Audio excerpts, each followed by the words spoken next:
Chers amis, Shabbat Shalom, nous allons étudier la paracha de Behar, avant-dernière paracha du livre de Vaïkra. Et c'est une paracha qui est consacrée en grande partie aux lois de la Shemitah. Alors expliquons ce qu'est la loi de la Shemitah. La Shemitah, une Shemot, c'est-à-dire mettre en repos, mettre en jachère, concerne la terre d'Israël.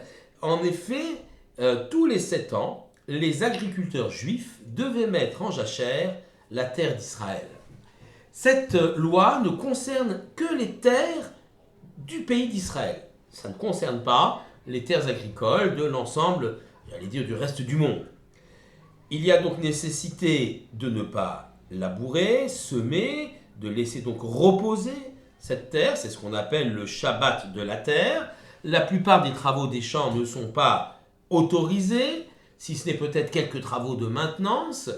Et également, ce qui est intéressant, c'est qu'on ne peut pas, alors ce qui va pousser naturellement sur cette terre pendant les jachères, parce qu'il y a des choses quand même qui poussent, eh bien on pourra les récolter, mais on ne pourra pas faire de profit commercial sur cette récolte-là. L'ensemble des productions de cette terre seront considérées comme hefker, et donc il faudra laisser les pauvres pénétrer dans ces terres pour se servir, comme ils le souhaitent, des différentes céréales ou différents fruits. Il n'y a pas de production commerciale, de commercialisation qui est possible. On ne doit pas non plus exporter les fruits en dehors de la terre d'Israël. Enfin, chaque fruit qui est poussé naturellement durant l'année de Shemitah est sacré. Il faudra savoir qu'il faut consommer la totalité du fruit, ne pas en jeter quelques morceaux qu'on n'aurait pas consommés. Donc il y a un respect à avoir vis-à-vis de ces fruits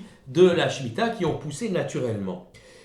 Aujourd'hui en Eretz Israël, la Shemitah se pratique toujours, même si elle n'est plus pratiquée comme à l'époque. À l'époque, il y avait donc tous les 7 ans une année de Shemitah, et tous les 49 ans une année de Yovel, où on remettait en question les grandes propriétés foncières, les terres revenaient aux premiers propriétaires. Bon, la Yovel n'existe plus pour l'instant, parce qu'on n'a plus vraiment le décompte. Par contre, la Shemitah, on pratique la Shemitah.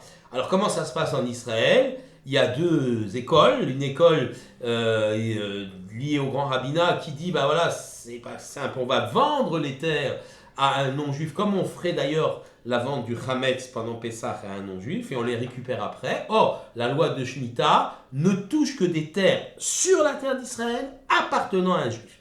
Mais cette solution, qui s'appelle Eter Mechira, n'est pas admise par beaucoup de rabbinim.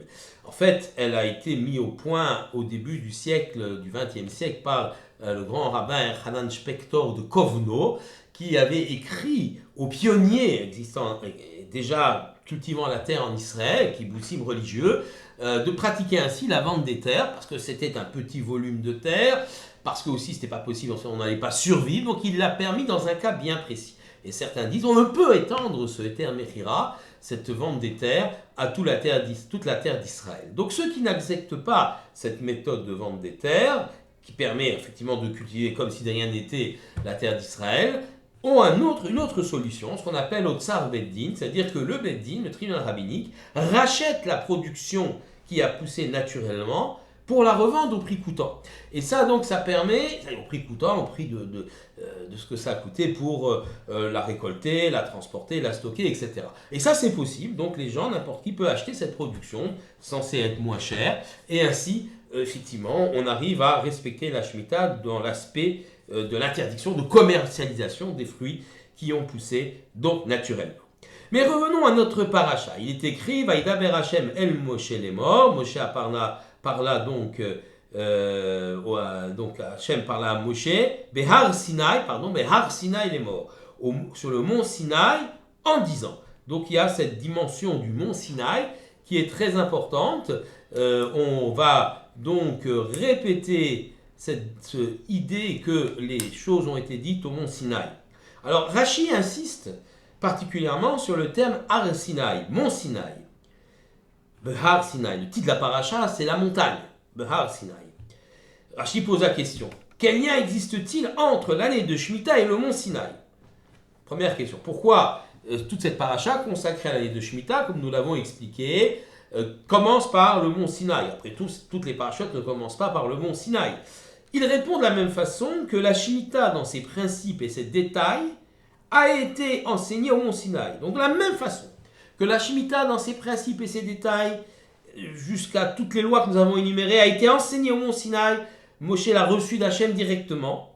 Ainsi, toutes les mitzvot ont été enseignées dans leurs principes et dans leurs détails au mont Sinaï. On peut dire, avec Rav Moshe Feinstein, dans son livre Darash Moshe, qui est un auteur contemporain du XXe siècle aux États-Unis, que la Shemitah est donc un bon exemple pour toutes les mitzvot.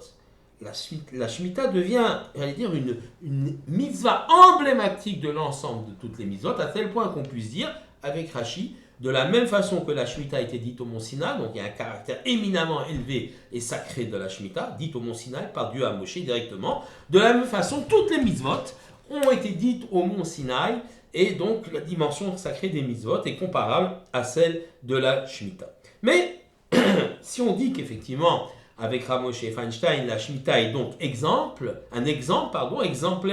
pour toutes les mitzvot, on comprend que le terme Behar Sinaï, au mont Sinaï, est essentiel. Et la Torah insiste sur le fait que la légitimité des commandements, quels qu'ils soient d'ailleurs, provient du fait qu'ils ont été ordonnés par le Créateur au mont Sinaï et ne sont pas le fruit de la réflexion des hommes.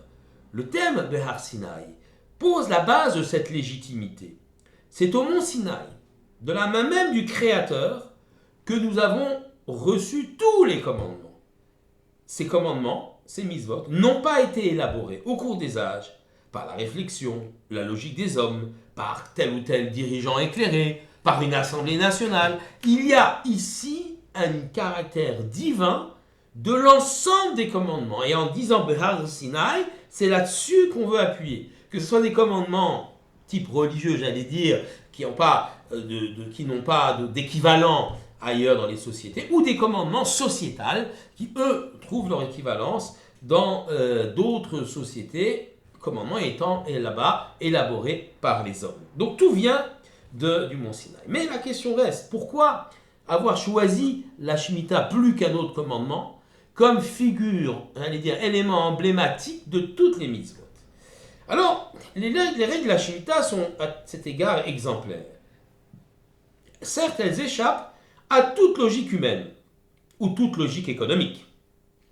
Dans le cadre d'une exploitation agricole, aucun paysan ne souscrirait de par sa réflexion à de telles lois, car il imagine bien les dégâts économiques et la pénurie que les lois de Shemitah peuvent engendrer. En réalité, les lois de la Shemitah relèvent bien du niveau de confiance que l'homme place en son Créateur, dont il espère une abondance de production agricole la veille de l'année shabbatique, c'est-à-dire la 6e année. Il espère qu'il y aura un surplus agricole lui permettant de faire face à la 7e année. De même, la 8e année qui suit, il y aura un surplus agricole permettant de compenser les pertes de la 7e année. Et tout cela, il y a une dimension de Emouna, de foi. Avoir la conviction que tous les commandements de la Torah sont dictés par l'Éternel lui-même est une des bases de notre foi. Ceci n'exclut absolument pas la réflexion humaine sur le sens des mitzvot. Toutefois, leur accomplissement ne peut dépendre de notre compréhension seulement, car bien vite, bon nombre de commandements paraissant énigmatiques seraient abandonnés. Des pans entiers de notre Torah seraient écartés par des esprits dits éclairés, sous prétexte qu'ils ne sont pas compréhensibles. Ce sont plutôt ces esprits ce sont plutôt nos esprits, j'allais dire, qui n'ont pas encore atteint le niveau d'en pénétrer le sens. En d'autres termes, ne disons pas, ces mitzvot sont incompréhensibles, je ne vais pas les pratiquer, elles me semblent illogiques. Disons plutôt, je n'ai pas encore atteint le niveau de réflexion nécessaire me permettant de comprendre véritablement ces mitzvot. Il faut donc affirmer que les mitzvot sont inaliénables et qu'elles sont issues de l'Esprit divin et procèdent du grand projet que Dieu désire pour les hommes. Mais revenons sur la Shemitah. Je disais que la Shemitah est emblématique de l'ensemble des mitzvot. Il y a dans les commandements ou dans le projet divin différents types de rapports qui sont examinés. Le rapport entre l'homme et Dieu, à travers un certain nombre de commandements, comme le Shabbat par exemple. Les rapports entre l'homme et l'homme, à travers des commandements liés au respect d'autrui, interdiction de voler, etc.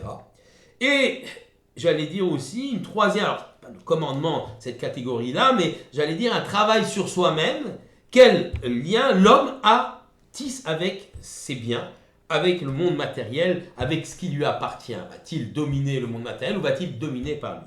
Bien, la Shemitah propose dans ces divers commandements qui y sont attachés un type exemplaire de relation vis-à-vis des trois éléments déjà cités. Relation de l'homme vis-à-vis de Dieu, nous l'avons dit, nous l'avons expliqué, c'est le problème de la émouna, de la confiance en Dieu. Pendant une année, je ne vais pas cultiver, qu'est-ce que je vais manger? Avant, après, eh bien, on passe sa confiance en Dieu. Dieu va aider, va pourvoir au manque à gagner pour celui qui fait la Shemitah. Il aura une récolte plus abondante, il va s'en sortir. Deuxième élément, le rapport avec autrui. Nous avons dit, dans la loi de Shemitah, il y a l'interdiction de la commercialisation des produits agricoles ayant poussé naturellement. Eh bien, nous retrouvons dans cela, effectivement, le type de relation que l'homme doit avoir avec autrui, par le fait que les pauvres peuvent accéder à l'ensemble des denrées, des aliments ayant poussé pendant la Shemitah, des végétaux ayant poussé pendant la Shemitah, et cela, bien sûr, est exemplaire des relations qu'un homme doit avoir avec autrui. Enfin, le rapport vis-à-vis du monde matériel, le paysan possède sa terre. Pour lui, c'est essentiel, c'est presque, je veux dire, la terre, c'est ce qui définit le paysan, la chose à laquelle il est le plus attaché. On connaît beaucoup de traditions de l'attachement d'un paysan à sa terre. Eh bien là, on lui dit, tout simplement, oui, tu es propriétaire, mais en fait, tu n'es que gérant. C'est Dieu qui est le gérant des choses. Prends du recul, car pendant l'année de Shemitah, tu ne peux pas cultiver. Au Yovel, les terres reviennent au premier propriétaire, etc., etc. Cela recadre le rapport de l'homme avec son monde matériel. Eh bien, voilà pourquoi la Shemitah est si exemplaire. Voilà pourquoi elle est placée en tête de notre Sidra. L'exemplarité de la Shemitah est forte pour nous apprendre, nous permettre d'à la fois placer notre confiance en Dieu, de voir un respect pour autrui et être soi-même celui qui domine le matériel et non pas être dominé par lui. C'est là le projet que l'Éternel a pour nous et pour notre plus grand bien. Shabbat Shalom à tous.